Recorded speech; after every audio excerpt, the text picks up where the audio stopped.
So our second speaker tonight is Dale Buckley, and he also has kindly given me his biography.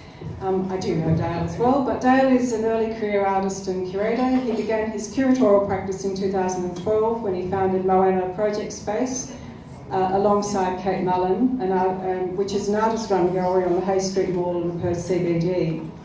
Under his tenure, Moana's core exhibition programming has presented innovative and experiential practice from early career Australian artists, in addition to the work of leading national and international artists. Under the name of Moana, which was actually the building, he has also curated satellite exhibitions in Melbourne and Sydney, and since 2015 has been involved in producing exhibitions also at the Perth International Arts Festival, which I was grateful for. In 2016, Dale worked as a co-founder and the artistic director of Success, a multi-arts venue which presents exhibitions across the cavernous basement of an abandoned department store in Fremantle. Over the course of 2016, Success exhibited new work from over 60 local, national and international artists across 3,000 square metres of gallery space. His curational focus is on art that is politically and socially timely, and his own artistic practice explores the intersection of geopolitics, language and reality. Welcome, Dale.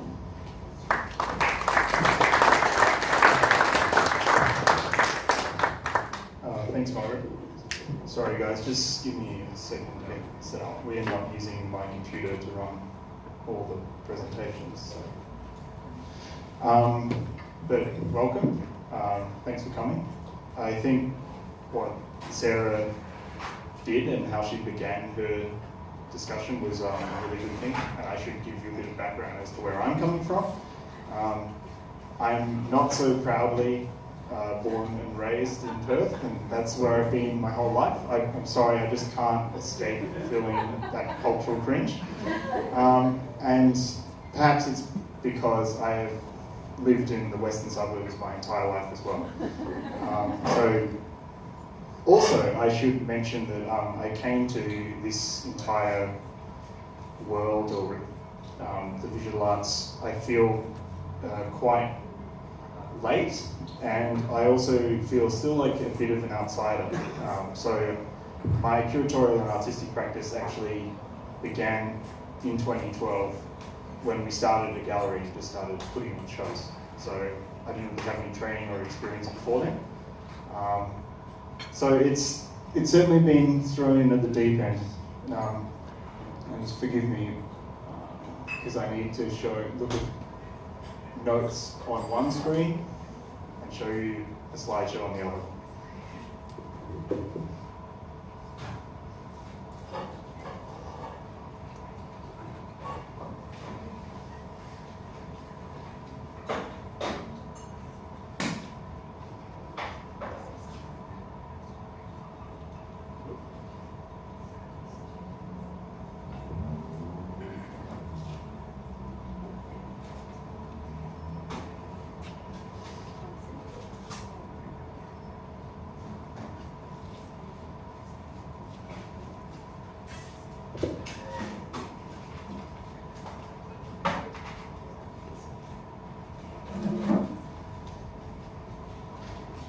One half of the equation.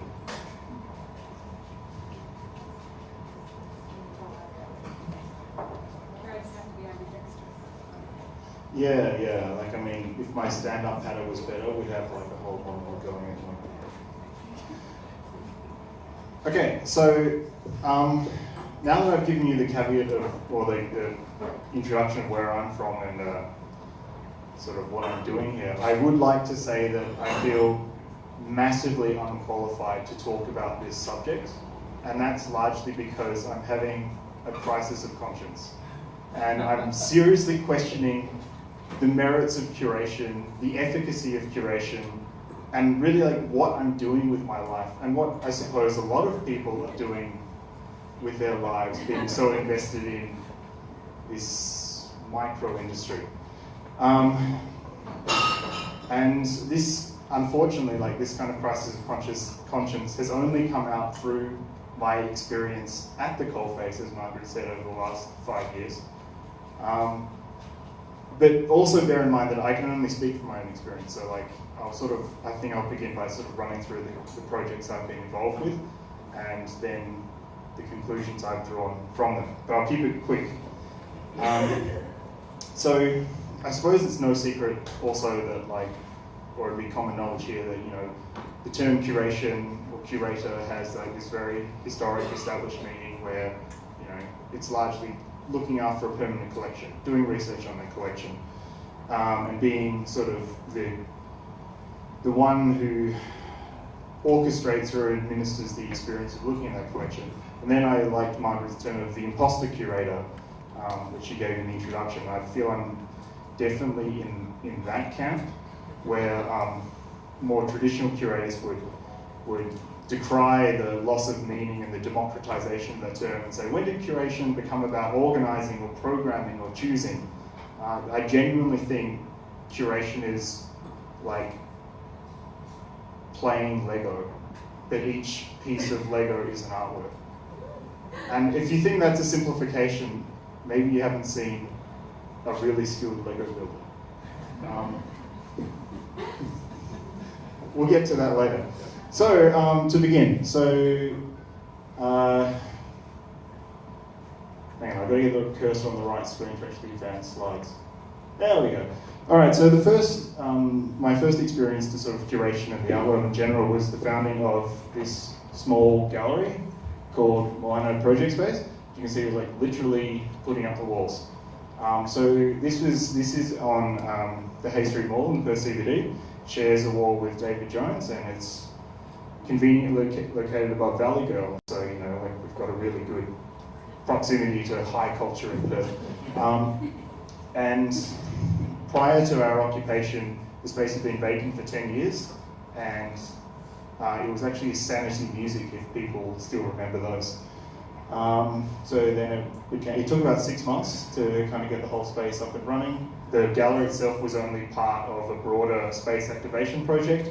So there are multidisciplinary studios, there's a cafe. Those are in large part subsidise the rent on the activity and allowed us to sort of pursue programming without being crushed under, in 2012, what were extremely prohibitive retail tenancy arrangements.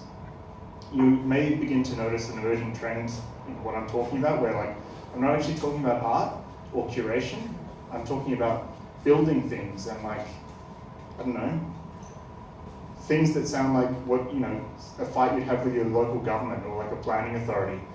And the unfortunate reality is, for me, curation has only ever come about after those conversations happen, and almost universally as a result of how those conversations eventuate. So curation is like the last step in a logistical chain of, which is like quite boring. And it's almost like a, I don't know, I'll keep going. Anyway, so this is just a few images of the kind of shows and the kind of practices we've had at Milano over the years. So you can see, like, even though it kind of turned out as this really nice, clean, white wall space, it's architecturally quite interesting. It's put on some fairly, I'd say, difficult shows over the years, but nothing which has really, you know, really pushed the boundaries. And as a result of sort of lessons learned in what that space does and what it doesn't do, I was pretty much spearheading the foundation of a new space, which is giant, called Success. And can I just say, like, who has never heard of Success before? Oh, Robert, cool. Thanks. No, this is a serious question, please, because like I have this theory about like audience engagement, which I'll get to. Well, it's good to see that like I'm not seeing many hands. So so Success was set up, and in much the same way, in this completely abandoned or disused building. In this case, this was the basement of the Maya department store in Fremantle. So I think the Maya closed in 2012 or something, but the basement hadn't been active in decades. So, and it was actually condemned when we first moved in. So again, like a large part of the curation was actually getting the space up and running, getting it classified as a public space by the city of Fremantle, incidentally, one day before our first opening. And in doing it up, and again, this took 6 months with an incredible team of volunteers to actually get up and running. I should clarify at this point, like, all the curation I'm talking about and that I've been involved in is not like a solo project. There are incredible amounts of volunteer hours put into these things, and these are volunteer organisations, so I don't get paid. No one attached to any of these orgs has gotten paid, with the exception of its success, where all the artists in the program got paid artist fees to be here. And I'll just sort of show you, like the exit. So this is the ceiling tiles we had to take down. So that's 20,000 glass fiber ceiling tiles. It sort of went like it's difficult to sort of contextualize the scope of the project. But I'm just going to run through a few images of exhibitions in the space. A lot of them done by curators who were not me, by the way. Like this one in particular was put together by Letitia Wilson. This one by Tim Woodward and Sarah Workmeister. I won't actually go into what the shows were about or anything because just in the interest of time, I'm just trying to give you an idea of the kind of experimental nature of art it put on, and also like the kind of political mandate it operated under. So success was explicitly about what is unfortunately called socially engaged practice. I don't like that term. It's really mystifying. I don't even know what it means. I prefer to say like art about things, and art about things of like pressing and timely social or political importance. And this was part of an audience development strategy. I'll get to it in a second. But again, I'll just kind of flip through. Oh, this is one of the exhibitions we did at the Perth International Arts Festival, which is I think the first time I solidified internally this move to curating in this particular way. So this was a show which was looking at contemporary theatres of war, and it was timed to coincide with the 100th or the centennial anniversary of the formation of the Anzac Corps in 2015. And all the works were filmed in or around sites in which the West actively had troops deployed at that moment. So it was basically about a show about like bringing that home, bringing that to, you know, a Perth-based audience, and hopefully producing a bit of like discomfort in reconciling that you're looking at an aestheticized version of war as a form of entertainment, while like the real thing's happening not that far away. And again, it was across Moana as well. And this is the show we did in 2016 as at the Perth International Arts Festival. This one's called No Confidence. It was looking at, interestingly, it happened just before the referendum on Brexit to leave. And it was looking at a perceived crisis in late-stage democracies across the West to accurately represent the will of their constituents. As you can see, most of the work is success, just given the scale of the space and given the kind of budgets we operated under, was video or ephemera, because we can't afford to fill the space any other way. And this was a show about men's rights activism, and actually like a pretty timely critique of it, with some pretty uncomfortable work. So I hope I'm sort of communicating a bit, at least my current curatorial trend. Now there are a few things to consider knowing this context of where I'm coming from, I guess. And the first is that, like, as said earlier, these are, Success and Moana volunteer orgs, and are entirely dependent on unpaid labour to happen. And the second, that this is all brick and mortar curating, right? Like, this is curating based in Perth. We can't move the location our galleries are in. And that means that before I think about art, or before I think about the kind of work I want to put on, or the kind of show I want to put on, first it's in resolving the conditions of inhabiting a space, which I've said before takes between 8 months to 6 months at the minimum. And second is, first and foremost, before artistic excellence, I'm thinking about audience development, audience creation, audience engagement. For two reasons. One, these are like brand new spaces and they don't have any pull. And with the formation of Moana, like I was a complete unknown in the visual arts industry, so I wasn't bringing any personal cultural cachet to the endeavour. And two, you know, like let's face it, Perth isn't a cultural city. You know, it's not something where like going to the art gallery is considered like a normal or like a commonplace activity. Like you've really got to fight for an audience to be invested in visual arts here, which is like a large part of why like I'm having this crisis of faith.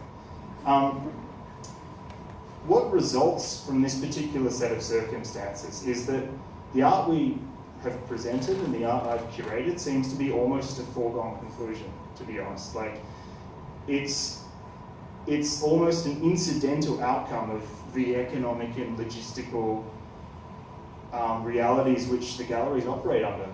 And these are like enormously restrictive. So, like I was saying, with the volunteer labour, with the inability to pay freight, etc., and with the want to put on art which engages with sort of really important and so topical social issues and political issues, and with the need to sort of, and to generate hype or buzz or whatever, means you have to work with national and international artists and senior ones. You can't afford freight. You can't really afford to pay for the creation of new work. So you're borrowing a lot of ephemera, and then like maybe if you're lucky, kind of padding it or accessorizing it with creations by local artists. And that sounds like really like horrible to say, like to describe artistic practice as like accessorizing, but if like you actually need to create an audience, that's how you get a write-up. That's how you get a national review. And this is part of my kind of growing cynicism about this kind of model of curation, which I should say, like to reiterate, is brick and mortar curation based in Perth, while having a stated curatorial mandate of trying to engage with things of like which are politically and socially timely and are like not about immediate parochial concerns. It's like, no, I'm not really interested in art which is about a road highway extension, or art which is like a pointed critique of Columbine ex-governments. As interested as I am in that politically, I don't think the art you make about that is interesting. And it's certainly not like, it doesn't have life beyond that immediate implementation or execution within the gallery. So to conflate this sort of circumstance, or to compound this set of circumstances, my curatorial practice and my own artistic practice in more recent years has become more political than ever before, if only to keep pace with our current political reality or unreality. Like, things are getting pretty weird, and I think you can't really sit on the fence anymore. But like, let's try and leave my personal politics at the door. But the short answer is, like, I feel like all art is political in some way, but if it is political, then it should be effectual in its polity. So like I was saying, like, that means privileging or prioritising socially engaged practice, or art about pressing its political and social importance. So to sort of, and like that's what Success attempted to do over here. So in addition to the exhibitions I talked about, where you had art about contemporary theatres of war, about a loss of confidence in Western democracy, there were exhibitions about like a looming ecological apocalypse, the emergence of the surveillance state. I think there was like the first major show about queer visibility in Perth in almost a decade. And there were exhibitions about like historical atrocities. There was also like a fully playable 18-hole mini golf course, which I admit was not political at all. But you can kind of, I hope I'm kind of communicating the kind of thinking which is inflected where I'm at now. And there's an unfortunate, uncomfortable endpoint to that thinking, and that is this. And I often feel like resistance for stating it. So if you care about art and you're deeply engaged in changing a contemporary political or social issue, then making visual art about it, or even worse, curating visual art about it, is one of the least effectual ways to enact genuine change. So what do you do? Like, what's the answer? I don't think the current model, or like where I'm at in curation, has an answer. Either the model needs to change, and that is curation moves in an entirely different direction for me, or the means of expression changes and you move completely away from the visual arts.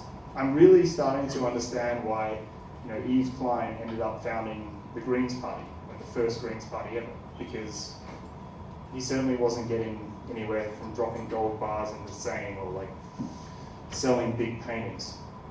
There are no easy answers to this, but I'm going to show you really quickly one of the strongest influences of success and its thinking, and that's an online collective exhibition platform thing, which is extremely hard to kind of quantify. It's called DIS. And DIS actually curated last year's Berlin Biennale, which was the 9th Berlin Biennale, which was routinely and resoundingly savaged by critics across the art world. So I'm going to, you know, I say that to mention they don't have the model right either. But it's about curating work which, in a way which doesn't care about the specificity of your own geography. It's a way about curating work which provides maximum exposure to artists, and what's more, like, engages with the very mediums you're trying to critique. I went to an exhibition on Saturday night, and it was an exhibition about memes, and the works in the exhibitions were small oil paintings. And the entire time I was there, I was trying to think of what the point of making work about memes, which is like this very new, you know, distributed phenomenon, which is like the whole point of memes is they have no author, they're super easy to make, they're extremely crude, they can be shared and forgotten and chopped up and watermarked. And what's the point of making oil paintings which sort of immortalize a meme as like this static object? So again, like this magazine, for instance, like one of the classic ideas for like the problem with curation or traditional curation is that, you know, it's losing ground to Pinterest and to people curating via a Tumblr where they sort of like cherry pick things, right? And what would the way in which you could critique that through a more traditional form of curation using respected artists, etc.? Well, the answer wouldn't be obviously to, you know, do a show about it in a physical location. It may look a bit more like this. I've got to put it on the right screen. So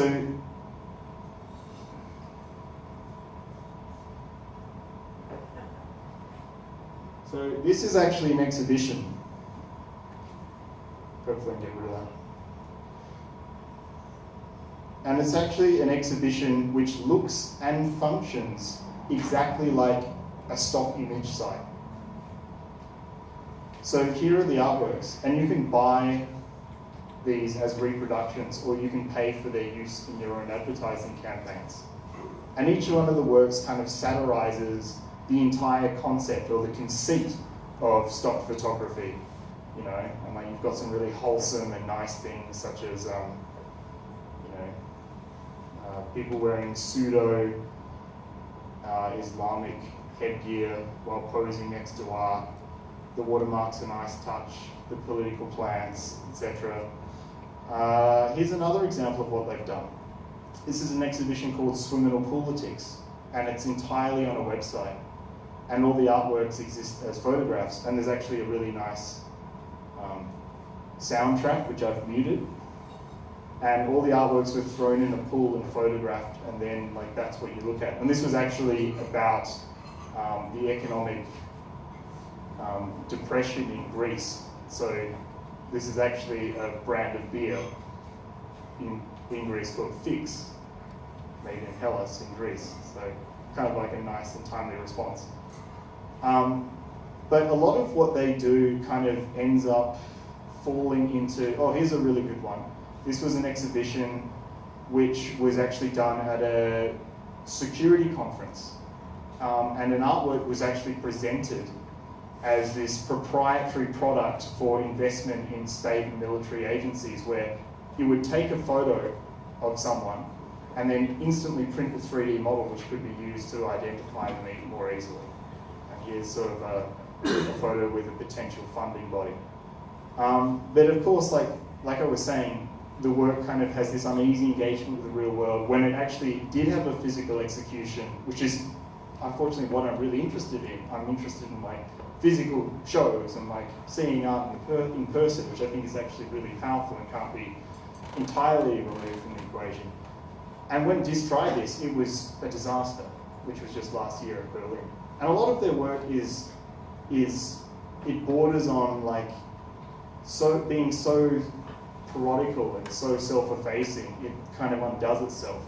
If this video worked, I'd show you it. But this is, and this is like kind of the point at which I wish to end whatever it is I'm saying.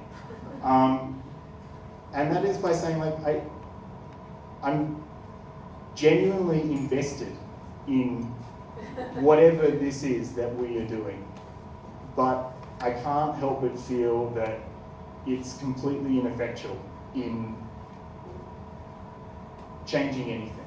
And like the number one kind of example I would give, as like the best evidence I can give to that is like kind of look around you. Like look how monocultural this audience is and the people presenting are, right? It's like if we're changing hearts and minds, you've got to speak to people who aren't already so completely invested in the visual arts. They pay money to hear me talk about curation. So, yeah, sorry. I think I'll just leave it at that, but hopefully I can play this video to sort of round it home. But if not, thanks everyone.